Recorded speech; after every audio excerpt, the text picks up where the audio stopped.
My name is Barrett, and at 34 years old, I thought I understood the boundaries of family loyalty. Growing up with my hardworking father teaching me the value of every dollar earned, I never imagined my own mother would betray my trust so spectacularly. When Dad got sick, I handed over my credit card for his medical treatment without hesitation. Little did I know that decision would lead to discovering vacation photos of my sister lounging on Hawaiian beaches instead. The truth about what happened next changed everything forever. Before I continue this story, let me know where you are watching from in the comments, and if you want more stories about family betrayal and financial lessons learned the hard way, hit that subscribe button now. I grew up in a middle-class neighborhood in Boston, where life seemed pretty normal until I turned 10. That was when my parents finalized their divorce, splitting our family into two distinct paths. My father, Frank, became the constant in my life, while my mother, Diana, drifted to the periphery, appearing only occasionally when it suited her needs. Dad worked himself to exhaustion, providing stability for me. He took on extra shifts at his engineering firm, plus weekend handyman jobs around the neighborhood. Despite the divorce taking a financial toll, he never complained. Instead, he channeled everything into making sure I had opportunities he never did. When college application season came around, Dad sat with me night after night, helping me apply for every scholarship possible. Thanks to his dedication and my own part-time jobs, I graduated with minimal debt and landed my first position at a respected financial firm. The irony wasn't lost on me that I became a financial advisor while watching my father sacrifice so much financially for me. His lessons about money management, delayed gratification, and ethical handling of finances became the foundation of my career. Within 8 years, I worked my way up to senior investment advisor, managing portfolios for clients with substantial wealth. Despite my success, I maintained a modest lifestyle in a comfortable but not extravagant apartment, driving a reliable car I kept for years rather than upgrading constantly. My girlfriend Amanda noticed this disconnect between my income and spending habits early in our relationship. 4 months in, after visiting my small apartment, she asked why someone in my position lived so conservatively. I explained my father's influence and values, which she came to appreciate as she witnessed the stark contrast when meeting the rest of my family. My sister Jennifer took a completely different path. 5 years younger than me, she was only 5 when our parents separated and became the center of my mother's attention after the divorce. Mom compensated for her absence in our early childhood by indulging Jennifer's every whim. Nothing was too expensive or unreasonable if Jennifer wanted it badly enough. This created a pattern that followed Jennifer into adulthood. Every few months, some new emergency required financial assistance. Car repairs, apartment deposits, tuition payments that somehow never resulted in completed courses, and medical expenses that seemed suspiciously vague. Each time, Mom would call me, explaining why Jennifer needed help again and why this time would be different. 3 months before everything fell apart, Jennifer lost her 4th job in 2 years, this time from a boutique where she allegedly had conflicts with management about her frequent lateness. Within a week, she moved back into Mom's house, bringing her collection of designer clothes and accessories that somehow never diminished despite her perpetual unemployment. The jealousy Jennifer harbored toward my career success wasn't subtle. At family gatherings, she would make cutting remarks about how lucky I was or how some people just had everything handed to them, conveniently forgetting the nights I spent studying while working part-time jobs. Mom would quickly change the subject without addressing these comments, reinforcing the dynamic. My mother's relationship with money was even more complicated than Jennifer's. After the divorce, she received a settlement that should have provided comfortable stability, but it disappeared within 2 years on unnecessary home renovations and luxury items that did nothing to increase her financial security. When those funds dried up, her resentment toward my father intensified, convinced he had somehow cheated her despite the court-approved agreement. As my career advanced, Mom increasingly viewed my success as a family resource rather than my individual achievement. Comments like, "Now that you are doing so well, you can finally help your poor mother," or surely someone with your salary can afford to help your sister out this one time became frequent refrains. Her manipulative tactics ranged from guilt about my childhood to claims that family always supports each other, conveniently forgetting the years when she was largely absent. This environment nurtured Jennifer's irresponsible behavior. Any suggestion of budgeting or financial planning was met with accusations of being stingy or uncaring. Mom enabled and defended these patterns, creating a united front against anyone suggesting accountability, especially my father or me. Dad's health crisis began with symptoms he dismissed as simple fatigue. Always putting work first, he ignored the warning signs until collapsing during a weekend job installing cabinets for our elderly neighbor. The emergency room visit led to a diagnosis requiring specialized treatment at a hospital across town, with costs only partially covered by his insurance. The gaps in coverage were significant, especially for the specialized medication and therapy that offered the best chance for recovery. Dad's insurance through his company had been downgraded during recent cutbacks, leaving him vulnerable precisely when he needed coverage most. His pride made him reluctant to accept help, insisting he would figure something out himself, even as the medical bills mounted. It took 3 serious conversations to convince him to let me help. Finally, sitting in his hospital room watching him struggle with the paperwork, I made him understand this wasn't charity, but family taking care of each other. The relief in his eyes when he finally accepted was worth every penny I would spend. The next day, I arranged to meet my mother at a coffee shop near the hospital to coordinate Dad's care and payment arrangements. I expected resistance or complaints about helping Dad, but instead found her unusually accommodating and concerned. She outlined the treatment plan with surprising detail and explained the payment system required a credit card on file for ongoing treatments. I pulled out my wallet and handed her my gold credit card. This card specifically had a higher limit that could easily accommodate the medical expenses. Looking her directly in the eyes, I emphasized, this is only for Dad's medical treatment. Please make sure every dollar goes toward getting him better. She nodded solemnly, promising to handle everything properly and keep me updated. As I watched her place the card in her wallet, I felt a moment of hesitation that I quickly dismissed. This was for Dad, after all, and despite our complicated history, surely Mom understood the seriousness of his condition. With a quick hug, she assured me that everything would be taken care of, and that I should focus on my upcoming work project while she managed the medical details. I left that coffee shop feeling I had done the right thing, completely unaware of how spectacularly wrong I was about to be proven. The week after giving Mom my credit card became a blur of deadlines and meetings.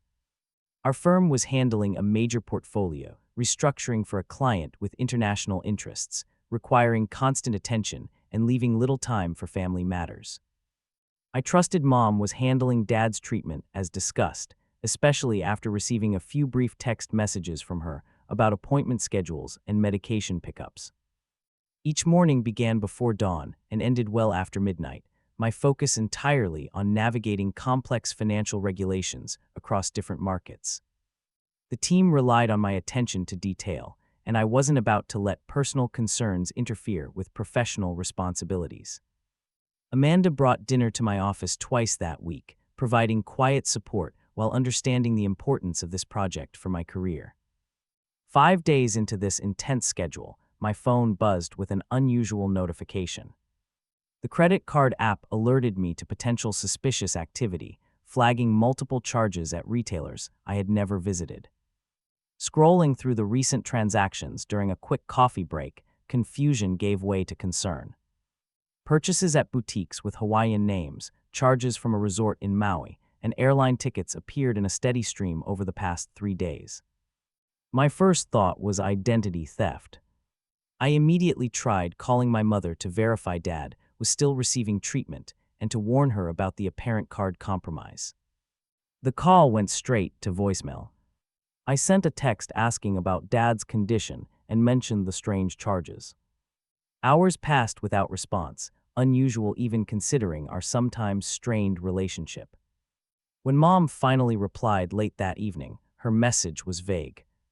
Everything is going fine with the treatments.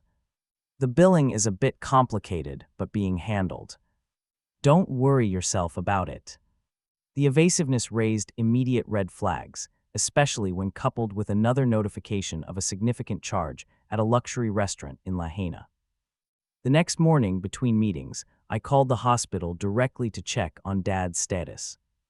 The receptionist in the billing department seemed confused, mentioning that while there was a treatment plan on file, they were still awaiting payment authorization to begin the specialized therapy. This contradicted Mom's assurances that everything was proceeding smoothly.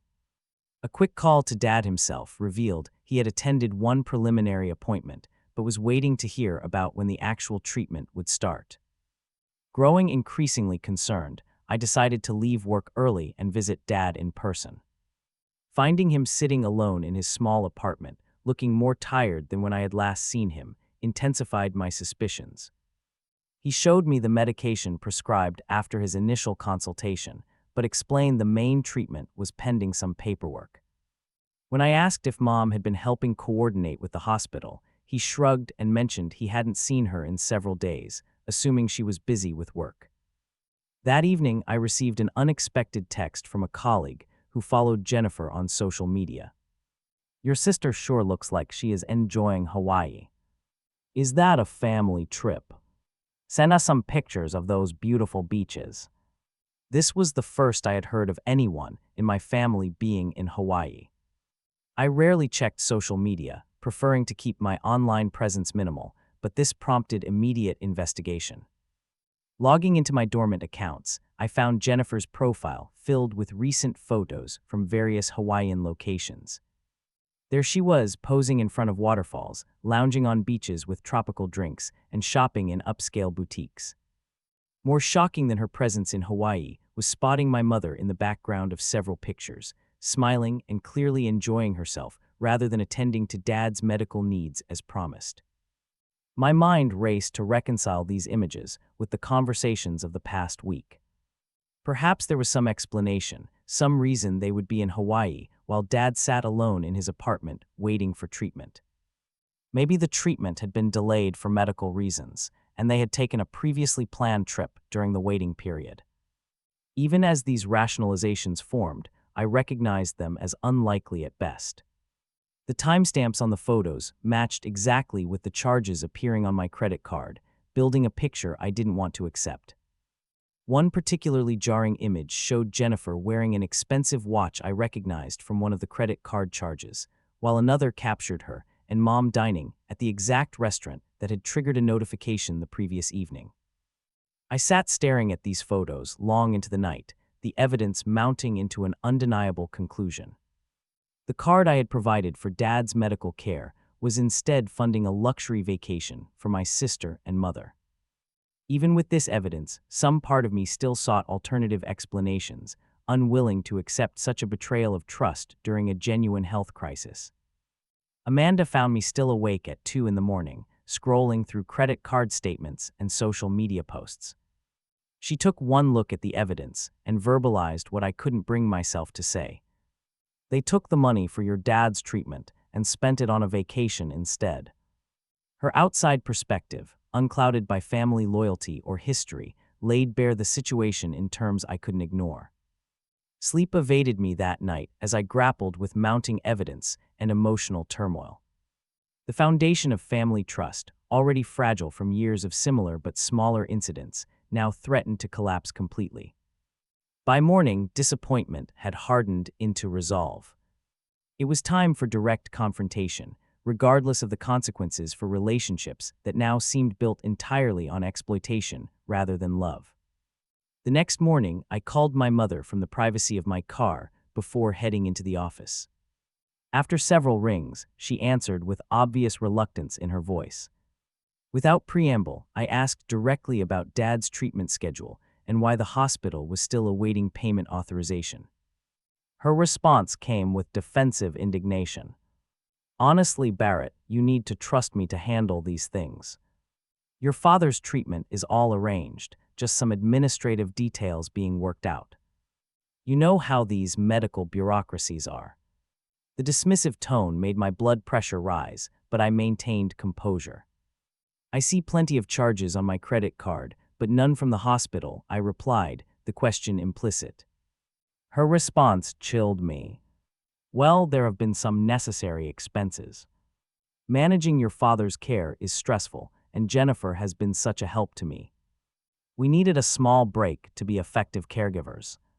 After all, you owe the family some support considering how well you're doing while the rest of us struggle."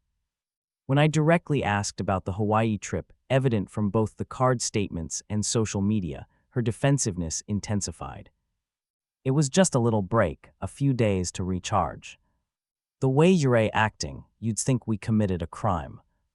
Always so stingy with your money, just like your father. We are your family, Barrett. Family supports each other." The conversation ended with her hanging up after I pressed for specific details about the treatment payments. Her parting words stung with their entitlement. "You don't understand what it's like for us. You have everything while we have to make do with scraps." This trip was something Jennifer deserved after all her hardships. Determined to understand the exact status of Dad's medical situation, I took a personal day and went directly to the hospital billing department. The financial counselor pulled up my father's file with visible concern. According to their records, an initial consultation had taken place, and a comprehensive treatment plan had been developed. However, no payments had been processed, and without financial clearance, they couldn't schedule the specialized treatments his condition required. The recommended timeline had already been exceeded by nearly 2 weeks, a delay that could impact the effectiveness of the treatment. The counselor expressed genuine concern about this gap, explaining that the doctor had marked the case as time-sensitive. When I explained my card had been provided for this specific purpose, she checked their records again and confirmed no payment information was on file. They had been calling my mother's contact number without success. That afternoon, I received the full credit card statement, revealing the complete scope of their exploitation. Beyond the visible social media moments were dozens of additional charges. Spa treatments, helicopter tour, jewelry purchases, and meals at the island's most exclusive restaurants. The records showed not just Mom and Jennifer, but charges suggesting at least 3 additional people were part of this trip, likely including my aunt and 2 cousins who appeared in the periphery of some photos. The total approached $100,000 in just under a week, an amount that would have covered Dad's entire treatment plan with room to spare. Each receipt felt like a personal betrayal, especially knowing Dad was sitting alone in his apartment with his condition worsening while they enjoyed paradise on funds meant for his care. I visited Dad that evening, finding him noticeably weaker than before. The preliminary medication was helping marginally, but without the specialized treatment, his body continued to struggle. When I asked if he had heard from Mom recently, he shook his head with resignation that spoke volumes about their history. "Son, I stopped expecting reliability from Diana years ago," he said quietly. "She probably has her reasons for being hard to reach. I just hope the treatment can start soon." The doctors seemed concerned about timing. The guilt hit me hard, knowing my trust in Mom had directly contributed to this delay. Carefully, I explained that there seemed to be some issues with the payment arrangements, but promised to resolve everything immediately. I couldn't bring myself to tell him the full truth yet, not wanting to add emotional distress to his physical challenges. As news of the situation spread through family channels, calls began coming from relatives. To my surprise, several defended Mom and Jennifer, suggesting I was overreacting to what they characterized as a simple misunderstanding. One uncle reminded me that family sticks together no matter what, while a cousin suggested maybe they really did need a break from the stress of caregiving, conveniently ignoring they hadn't been providing any actual care. Other relatives, however, shared stories I'd never heard before, revealing a pattern of similar behavior stretching back years. Dad had apparently shielded me from numerous incidents during my childhood and teen years, wanting to preserve my relationship with Mom despite her actions. One aunt described how Mom had once used funds from the sale of Grandma's heirloom jewelry, supposedly to pay for Jennifer's college textbooks, to fund a shopping spree instead. These revelations created a more complete picture of the family dynamics I had been navigating blindly. Dad admitted during a moment of rare candor that he had hoped things would be different with me, that perhaps Mom and Jennifer would respect the boundaries of someone they hadn't lived with for years. The sadness in his eyes when he realized history was repeating itself was almost unbearable. The professional consequences mounted alongside the personal ones. My distraction became noticeable at work, with a senior partner pulling me aside to ask if everything was all right. Amanda watched with growing concern as I spent evenings on the phone with the hospital, credit card company, and family members, trying to untangle the mess while maintaining enough composure to function. She finally sat me down after I missed a dinner reservation, too engrossed in comparing credit card timestamps with social media posts to notice the time. "Barrett, you need to stop investigating and start acting," she said firmly. "They took advantage of you and endangered your father. What matters now isn't gathering more evidence, it's doing something about it." Her outside perspective cut through my emotional fog. The betrayal had left me spinning between disbelief, anger, and hurt, but Amanda's practical focus reminded me that Dad still needed treatment, regardless of how the money had been misused. That night, I made the decision to stop reacting and start responding strategically, channeling my professional skills toward solving this personal crisis. The next morning, when my phone displayed yet another credit card alert from Hawaii, something shifted inside me. The pain of betrayal crystallized into clarity of purpose. This wasn't just about money, it was about trust, respect, and the well-being of someone who had always put my needs first. The time for half measures and benefit of the doubt had passed. What happened next would change our family dynamic forever. I received word from a cousin that Mom and Jennifer were scheduled to return from Hawaii that evening. Without announcing my intentions, I drove directly to Mom's house and parked across the street, waiting. The neighborhood hadn't changed much since I occasionally stayed there during college breaks, the same neatly trimmed hedges and seasonal decorations, creating an illusion of stability that now seemed almost comically at odds with reality. After 2 hours, a taxi pulled up, and Jennifer emerged first, tanned and smiling, apparently refreshed from her tropical getaway. Mom followed, both of them laughing about something until they spotted my car. Jennifer's smile faltered momentarily before she squared her shoulders with defiance and continued, unloading multiple shopping bags and expensive-looking luggage. I stepped out of my car and walked calmly toward them as the taxi pulled away. Mom immediately adopted a flustered expression, glancing around as if expecting reinforcements or perhaps planning an escape. Jennifer, however, maintained a bravado that suggested she had already prepared justifications for their actions.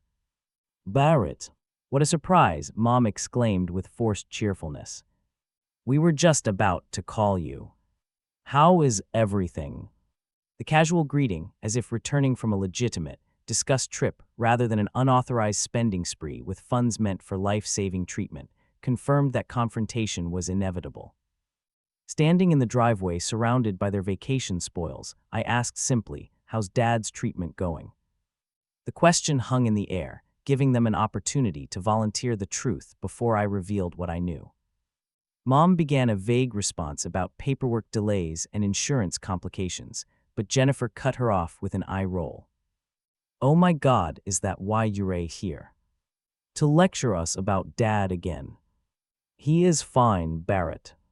The doctors said the treatment could wait a few weeks. We just needed a little break after everything we've been through."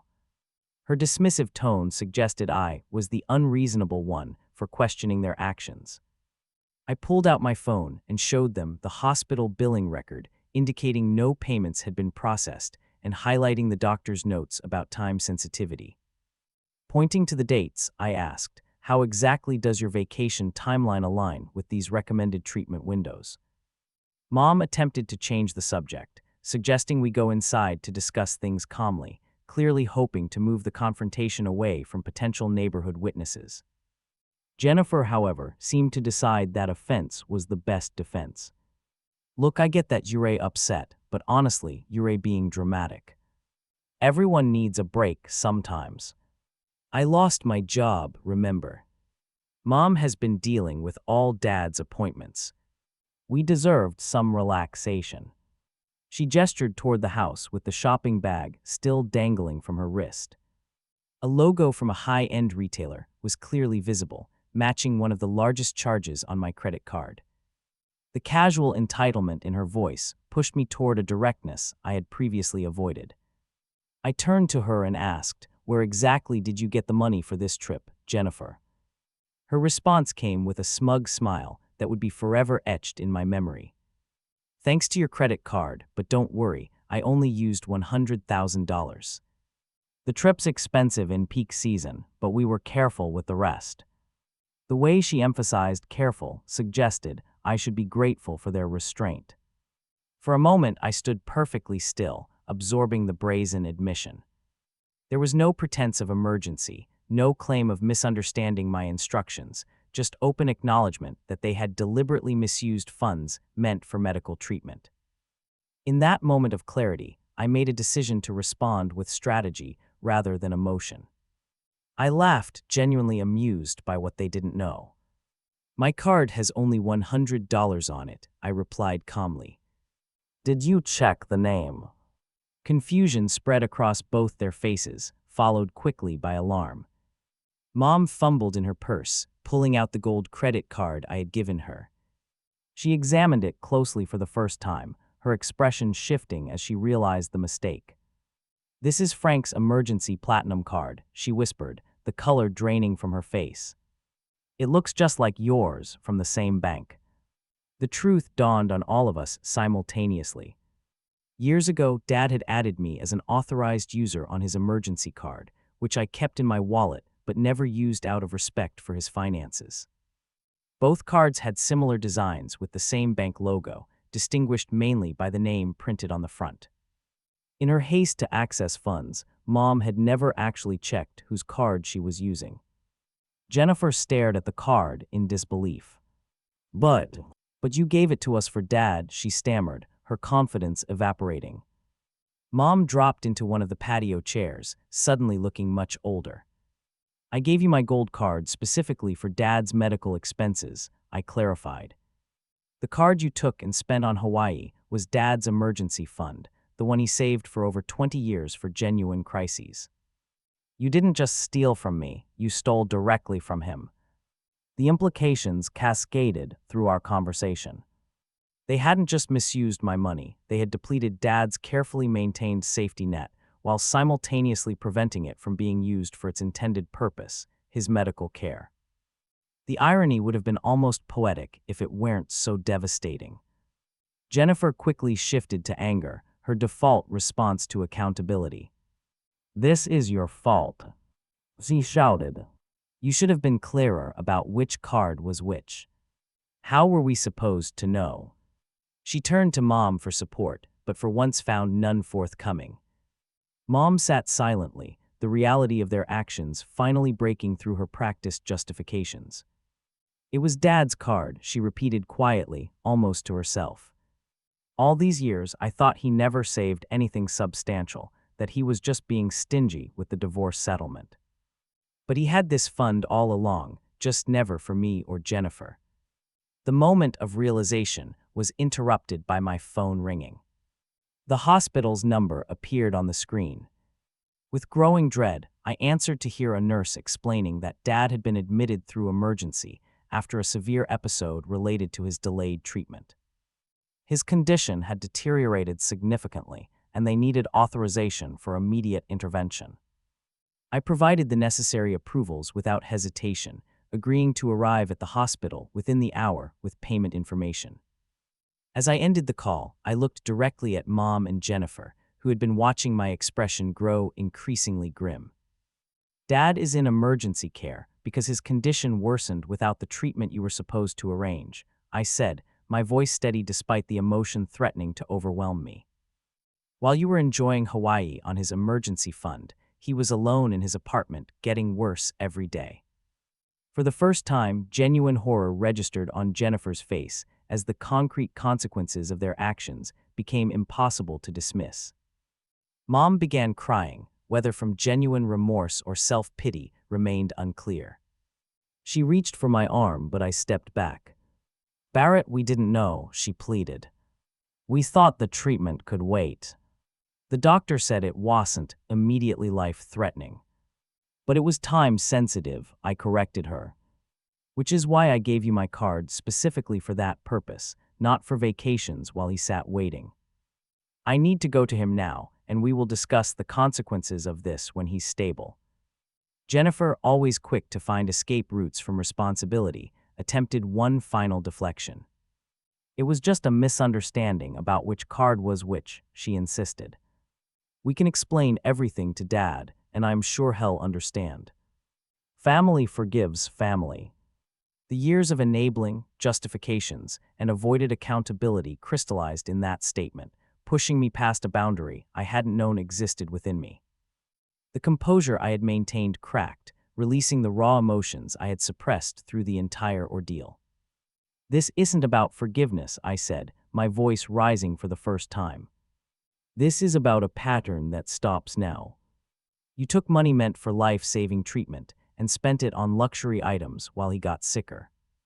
Whether you used my card or his doesn't change that fundamental betrayal.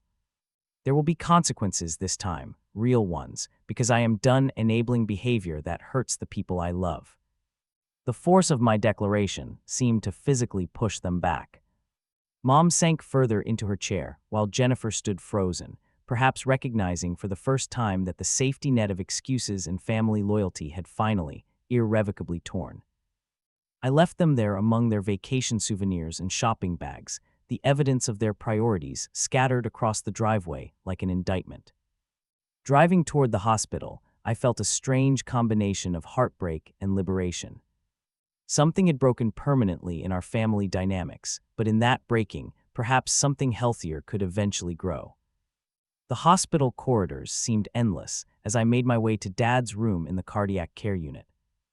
Finding him connected to monitoring equipment, looking fragile against the white hospital sheets, solidified my resolve to address the situation decisively rather than allowing it to fade into another family tale of narrowly avoided consequences. The attending physician explained that the delay in specialized treatment had allowed Dad's condition to deteriorate to a potentially dangerous level. The medication from his initial consultation had provided some management, but couldn't replace the comprehensive treatment plan. With immediate intervention, his prognosis remained positive, but the unnecessary delay had created complications that would extend his recovery timeline. I provided my personal credit card and signed the necessary authorizations to begin treatment immediately, bypassing the administrative delays that had prevented care. The financial counselor seemed relieved when I explained I would handle all arrangements directly moving forward, removing my mother from the process entirely. 2 days later, with Dad stabilized and the specialized treatment underway, I met with Patricia Lundgren, a family law attorney recommended by a colleague. In her downtown office with views of the Boston skyline, I laid out the entire situation, providing documentation of the original agreement with Mom, the credit card statements, and the hospital records. The options she presented ranged from family mediation to potential criminal charges, depending on how aggressively I wished to pursue resolution. The complexity of family financial boundaries made the legal landscape tricky, she explained, particularly since Mom had been given the card voluntarily, even if for a specific purpose.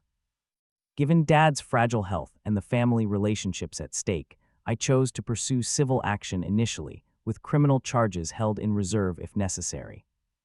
We drafted a formal demand letter outlining the misappropriation of funds and the consequent medical impact, establishing clear expectations for repayment and future boundaries. Once that process was underway, I turned my attention to securing Dad's financial situation. Meeting with his longtime physician, I completed paperwork to become his medical power of attorney, ensuring no one else could make decisions that might compromise his care. With his permission, I also contacted his bank to freeze the compromised accounts and established direct payment arrangements with the hospital. As Dad grew stronger with proper treatment, he agreed to temporarily move into my spare bedroom rather than returning to his apartment alone. The arrangement would allow for better monitoring during his recovery and prevent any unwanted visitors from creating additional stress. Amanda helped prepare the space, demonstrating her support through practical assistance rather than just words. The next challenge came from extended family members who had always enabled Mom and Jennifer's behavior. Several cousins called to suggest I was overreacting, framing the Hawaii trip as a simple misunderstanding rather than a deliberate misuse of funds. The family narrative quickly formed around the idea that I was being unreasonably harsh and failing to understand the emotional burden of caregiving, conveniently ignoring that no actual caregiving had occurred.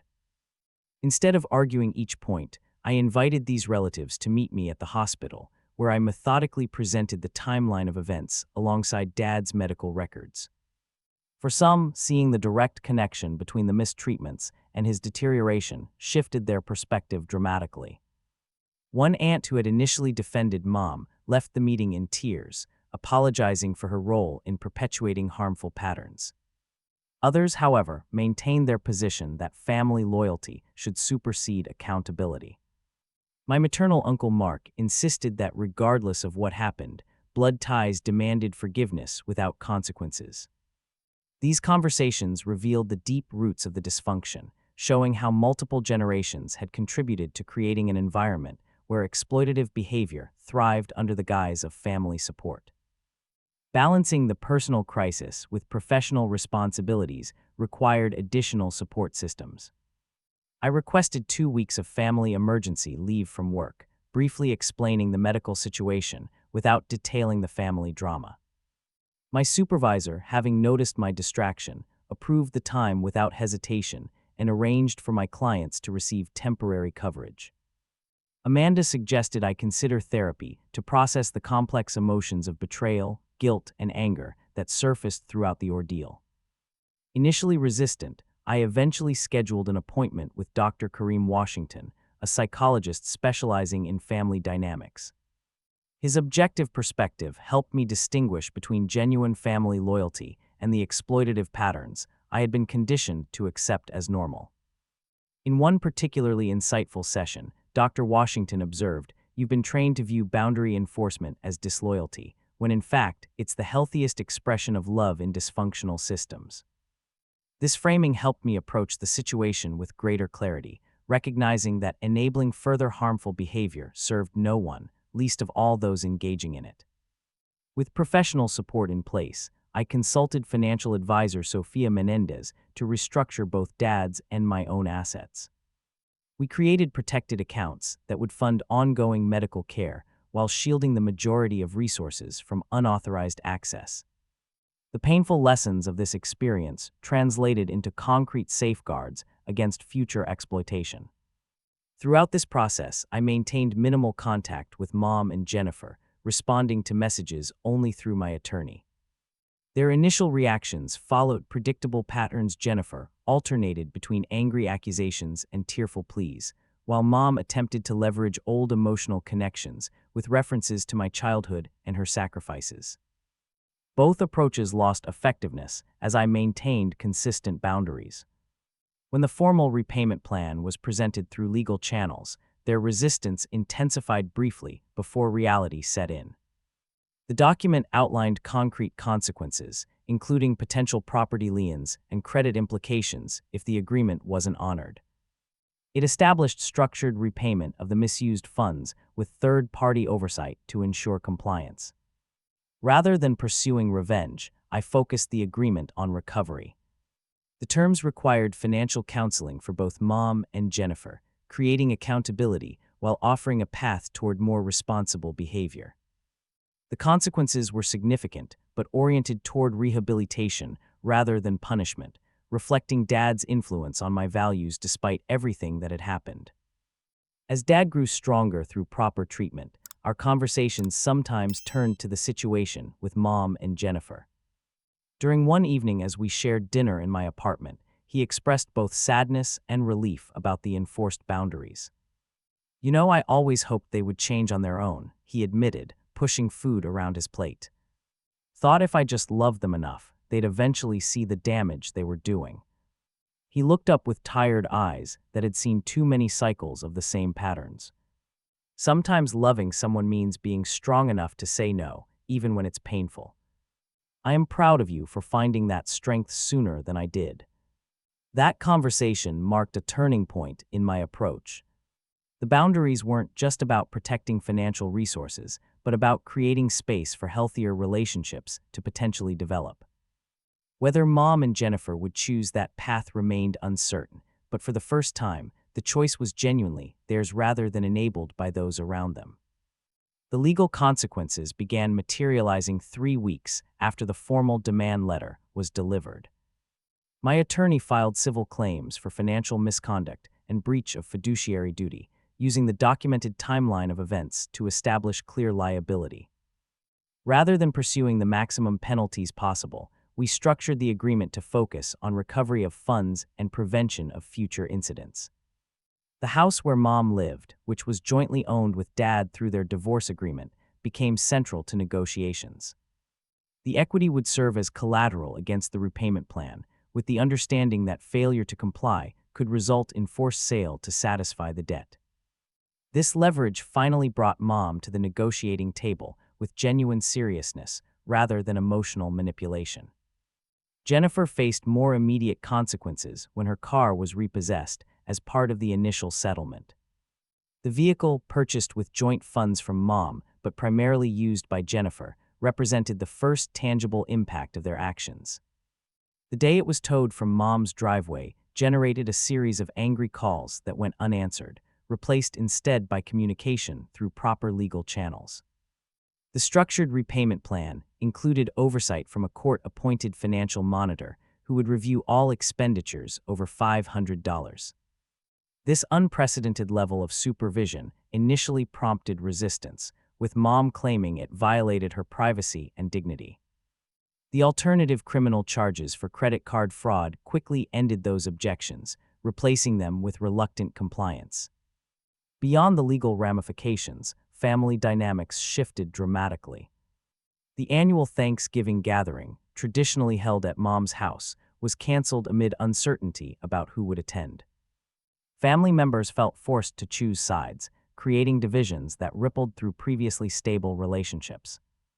Christmas card lists were revised, and group text messages fell silent as everyone navigated the new reality. Some relatives who had initially defended Mom and Jennifer withdrew their support after reviewing the evidence, particularly the medical documentation showing the direct impact on Dad's health. Others maintained loyalty regardless of facts, creating a natural filtering process that clarified which relationships were based on mutual respect versus blind family obligation. Dad struggled with these divisions despite understanding their necessity. Having spent decades attempting to maintain connections despite difficult dynamics, he found the explicit acknowledgement of problems both painful and liberating. During his recovery at my apartment, he often expressed conflicted feelings about the consequences now unfolding. "I never wanted it to come to this, Barrett," he confided one evening. "Always hoped we could be a family that supported each other through thick and thin, even after the divorce. But I can't deny they crossed a line I never thought possible." His voice carried the weight of years of similar disappointments, though none had reached this magnitude. Jennifer's response to these consequences evolved through several stages. Her initial reaction combined righteous indignation with attempts to mobilize family support against me. Social media became her platform for sharing carefully edited versions of events, portraying herself as the victim of an overly punitive brother who didn't understand family loyalty. When this approach gained limited traction, she attempted to bypass me entirely by contacting Dad directly, hoping his historically softer approach would undermine the boundaries now in place. These efforts failed when Dad, strengthened both physically and emotionally through his recovery, maintained the united front we had established. Gradually, as the reality of the situation settled, Jennifer began showing hints of reluctant growth. The loss of her car and restricted access to financial resources created natural consequences that previous enablers had always shielded her from. For perhaps the first time, the relationship between actions and outcomes became unavoidably clear. 3 months after the incident, she enrolled in a vocational training program, her first sustained effort toward self-sufficiency in years. Whether motivated by genuine change or simply necessity remained unclear, but the behavioral shift itself represented progress regardless of underlying motivation. Mom's adjustment to the new reality followed a different trajectory. Publicly, she maintained the role of the victimized mother whose children had turned against her, garnering sympathy from those who heard only her version of events. Privately, she demonstrated a grudging recognition of the seriousness of her actions, particularly regarding Dad's health. During a monitored visitation with Dad at a neutral location, she offered what might have been her first genuine apology, acknowledging that using the card for the trip had been wrong regardless of whose card it was. The qualification weakened the apology, but the acknowledgement itself represented a step beyond her usual deflection and blame shifting. Her attempts to convince Dad to intervene on her behalf continued sporadically, leveraging their long history and his natural inclination toward reconciliation. To his credit, while maintaining basic compassion, he refused to undermine the consequences that had been established, recognizing they served a necessary purpose beyond punishment. Throughout this period, Dad's recovery progressed steadily with proper treatment. The specialized therapy that had been delayed proved effective once consistently applied, gradually restoring his strength and energy. Weekly follow-up appointments showed improvement in all key indicators, though the unnecessary setback had extended his overall recovery timeline. Our conversations during this period often turned to financial independence and boundaries. Having lived frugally, but without adequate protection against exploitation, Dad began working with my financial advisor to restructure his retirement planning. The process included establishing better safeguards while ensuring necessary medical expenses remained fully covered. As his health improved, his perspective on family patterns deepened. During one physical therapy session I accompanied him to, he observed, maybe this whole mess was necessary. Been enabling those behaviors for 30 years, thinking I was being kind. Sometimes the kindest thing is letting people face reality, even when it hurts to watch. His growing recognition of unhealthy patterns helped reinforce the boundaries we'd established, preventing the backsliding that had characterized previous attempts at accountability. Despite the family conflict, his gratitude for the intervention that potentially saved his life remained consistent, providing validation during the most difficult moments. For my own part, the experience catalyzed significant personal and professional growth. Learning to maintain boundaries without guilt or apology translated into greater confidence across all relationships. The skills developed through this family crisis enhanced my ability to navigate complex situations with clients, addressing difficult truths directly rather than avoiding potential discomfort. My relationship with Amanda deepened through the ordeal, her unwavering support demonstrating reliability I hadn't fully experienced in family relationships. 6 months after the Hawaii incident, we began discussing moving in together, a step that would have seemed premature before but now felt natural after weathering such significant challenges as a team.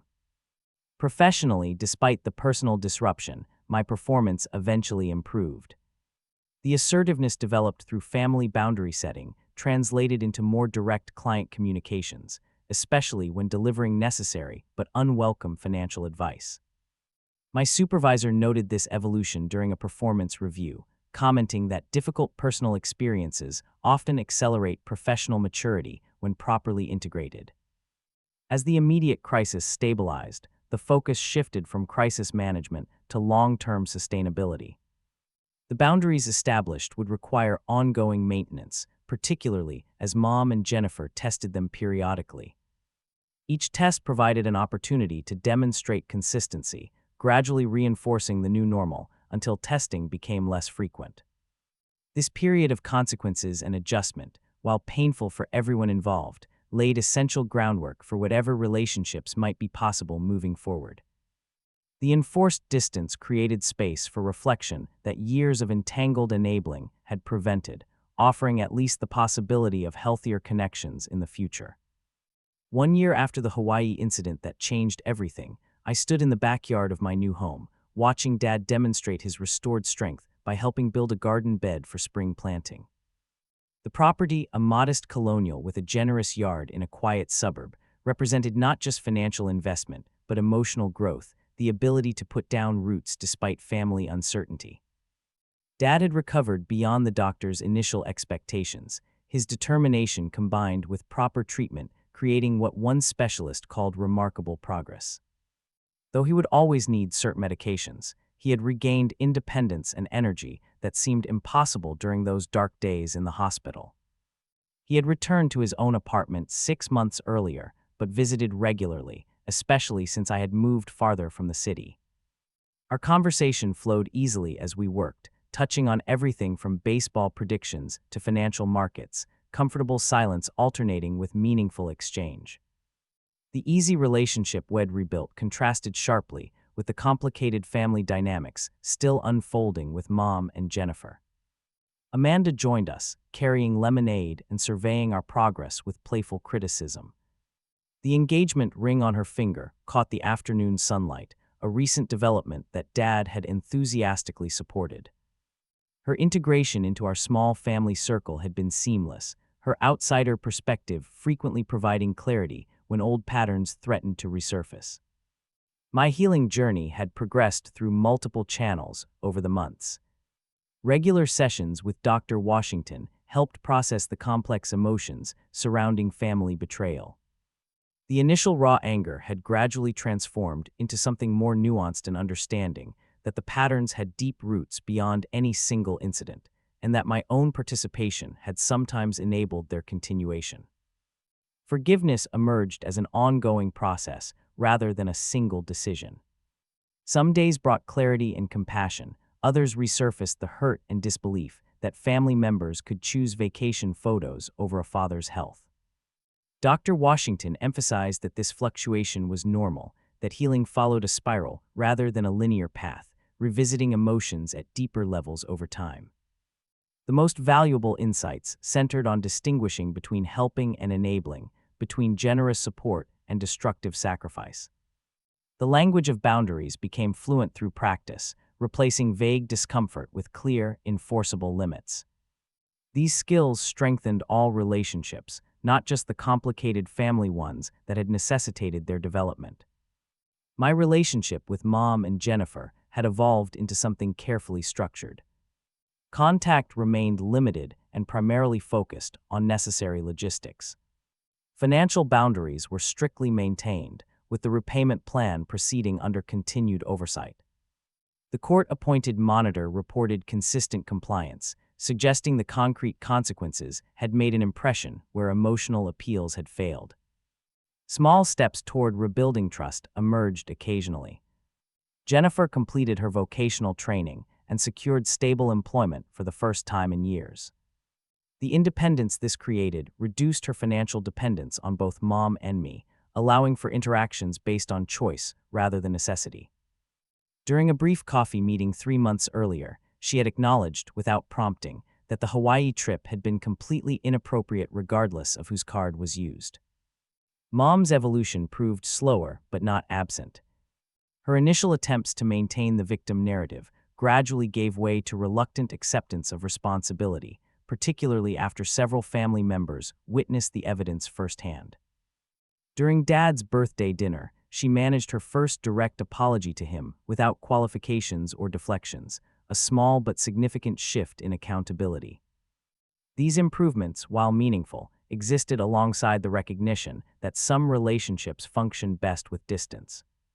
The intense enmeshment that had characterized our family dynamic required separation to break unhealthy patterns. Sometimes love expressed itself most authentically through carefully maintained boundaries rather than unlimited access. Dad's transformation proved perhaps the most profound. Beyond physical recovery, he developed new independence and self-advocacy that had been subdued during years of managing difficult family dynamics. He reconnected with old friends, resumed woodworking hobbies abandoned during busier years, and even began dating occasionally, steps that would have seemed impossible before. Our conversations increasingly included honest reflections about past enabling patterns. During one such discussion, he observed, "For years I thought protecting you from the truth about your mother was kindness. Now I wonder if earlier honesty might have spared us all some pain. The vulnerability in these exchanges strengthened our connection far more than the careful avoidance of difficult topics ever had. The pride he expressed in my handling of the situation provided validation I hadn't realized I needed. "Barrett, you did what I should have done decades ago," he told me one evening. "Set limits with love rather than resentment." That's the balance I never quite managed to find. The professional growth catalyzed by this personal crisis continued developing. The promotion I received 6 months after the incident recognized not just technical skills, but emotional intelligence and boundary-setting abilities. My new role involved mentoring junior advisors, offering opportunities to share hard-won wisdom about balancing compassion with necessary limits. The lessons that emerged through this journey transcended the specific circumstances that prompted them. I learned that trust requires both nurturing and verification, that blind faith without accountability damages both parties. Love that enables destructive behavior isn't truly loving, regardless of intentions or family expectations. Financial boundaries proved essential for relationship health, with clear limits preventing the exploitation that masquerades as familial obligation. The distinction between generosity and being taken advantage of became sharper through painful experience, creating discernment that would serve all future interactions. Perhaps most importantly, I recognized that family patterns continue unless consciously broken. The courage to disrupt destructive cycles, despite inevitable resistance, creates possibility for healthier relationships across generations. Sometimes the greatest gift to family is refusing to participate in dynamics that ultimately harm everyone involved. This perspective brought an unexpected peace, replacing the guilt and obligation that had previously colored family interactions. The freedom to engage authentically, with both generosity and clear boundaries, created relationships based on mutual respect rather than manipulation or fear. As the afternoon light faded on our gardening project, Dad rested his hand on my shoulder, a simple gesture conveying volumes. We had weathered a storm that threatened not just his health, but the very foundation of our family understanding. Through that challenge, we had discovered that sometimes relationships must be completely dismantled before they can be rebuilt on healthier ground. The garden beds we constructed that day represented more than just spring planting. They symbolized the careful, intentional rebuilding process that follows necessary destruction. Some family ties had been permanently altered, others strengthened beyond what seemed possible during the darkest moments. The boundaries established had created space for authentic connection rather than obligatory contact disguising resentment. Looking around at this new home, with Amanda planning the wedding from the porch and Dad regaining strength beside me, I felt grateful for the painful lessons that had created this moment. The betrayal that once seemed unforgivable had ultimately led to greater authenticity and deeper connections with those who truly mattered. What do you think about setting boundaries with family? Have you ever had to make tough choices to protect someone you love, even when others didn't understand? Share your experiences in the comments below. If this story resonated with you, please hit the like button and subscribe to hear more stories about navigating complex family dynamics and the lessons they teach us. Thank you for listening to my journey, and remember that sometimes the most loving thing you can do is establish clear boundaries, even with those closest to you.